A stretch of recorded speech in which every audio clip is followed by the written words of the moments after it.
নমস্কার বন্ধুরা, অত্যন্ত সুস্বাদু এই মাছের রেসিপি একবার বানালে বারবার খেতে ইচ্ছে করবে। সেই রেসিপিটা আপনাদের সাথে শেয়ার করতে চাই। কাছে দূরে, দেশে ও দেশের বাইরে সবাইকে এই রেসিপিটা দেখার জন্যে অনুরোধ রইল। আমি সুপ্রিয়া, আমার এই ছোট্ট চ্যানেলে আপনাদের সবাইকে স্বাগত জানাই। একটু মশলা বেটে নেব। শুকনো লঙ্কা, জিরে আর ধনে বেটে নেব। এরপর আমার বাড়িতেই মানকচু গাছ হয়েছে, মা কেটে রেখেছিল, এক টুকরো নিয়ে এসেছি। এই মানকচুরই রেসিপি তোমাদের সাথে শেয়ার করব। আগে ভালো করে কেটে নিই, কেটে ধুয়ে সেদ্ধ করে নেব। লম্বা লম্বা ফালি করে টুকরো করে সেদ্ধ করে নিয়েছি নুন জলে। এরপর ইলিশ মাছ নিয়েছি। ইলিশ মাছ নুন হলুদ ভালো করে মেখে নেব।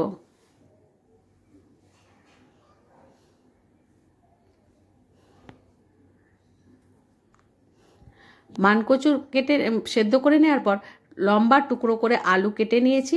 কড়াই বসিয়ে পরিমাণ মতো সর্ষের তেল দিয়ে, তেল গরম হয়ে আসলে খুন্তি দিয়ে নেড়ে চেড়ে নিয়ে মাছের টুকরোগুলোকে হালকা লাল করে ভেজে নেব। বেশি কড়া করে ভাজবো না, হালকা ভেজেই তুলে নেব। যারা নতুন বন্ধু আছে ইউটিউব থেকে দেখছো, তারা আমার চ্যানেলটিকে সাবস্ক্রাইব করে নিও। ফেসবুক ও ইনস্টাগ্রাম থেকে দেখলে ফলো করে নিতে ভুলো না। বাড়িতেই মানকচু গাছ হয়েছে আমাদের, মা তুলে রেখেছিল, বললো এক টুকরো নিয়ে যা, আজকে ইলিশ মাছ দিয়ে রান্না করবি। মাছগুলো ভাজা হয়ে গেছে, ওগুলো তুলে নেওয়ার পর ওই তেলের মধ্যেই টুকরো করা আলুগুলোকে দিয়ে হালকা লাল করে ভেজে তুলে নেব।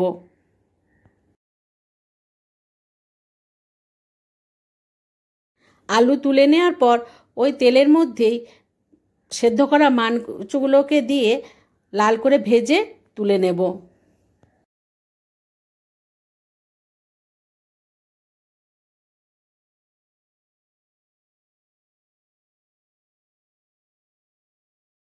আরও কিছুটা পরিমাণ সর্ষের তেল দিয়ে দেব। তেলটা একটু সময় গরম করে নিয়ে জিরে ও তেজপাতা ফোড়ন দিয়ে দেব।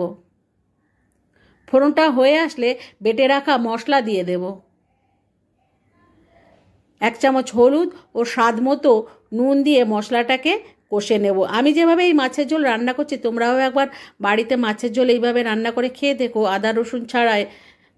আশা করি তোমাদের কাছে ভালো লাগবে। ভালো লাগলে বন্ধুদের মধ্যে শেয়ার করে দিয়ে লাইক ও কমেন্ট করতে ভুলো না।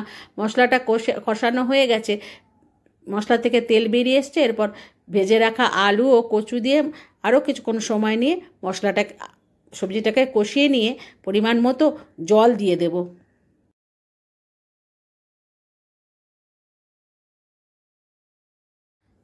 জল দেওয়ার পর একটা ঢাকা দিয়ে দেব কিছু সময়ের জন্য। কিছুক্ষণ পর ঢাকনা খুলে খুন্তি দিয়ে নেড়ে চেড়ে নেব।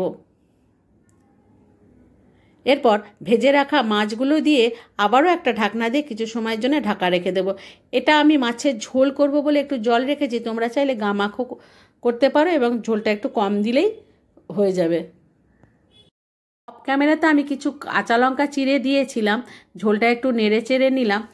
দেখলাম নুনটা একটু কম হয়েছে, আরও কিছুটা পরিমাণ একটু নুন ছড়িয়ে দিয়ে একটু ফুটিয়ে নিয়ে নামিয়ে গরম গরম পরিবেশন করে দেব। আমি যেভাবে এই রান্নাটা করলাম, তোমরাও একবার এইভাবে রান্না করে খেয়ে দেখো, আশা করি ভালো লাগবে। সবাই সুস্থ থেকো, ভালো থেকো। পরবর্তী রেসিপি দেখার জন্য আমন্ত্রণ রইল। চ্যানেলটাকে সাবস্ক্রাইব করতে ভুলো না। ধন্যবাদ।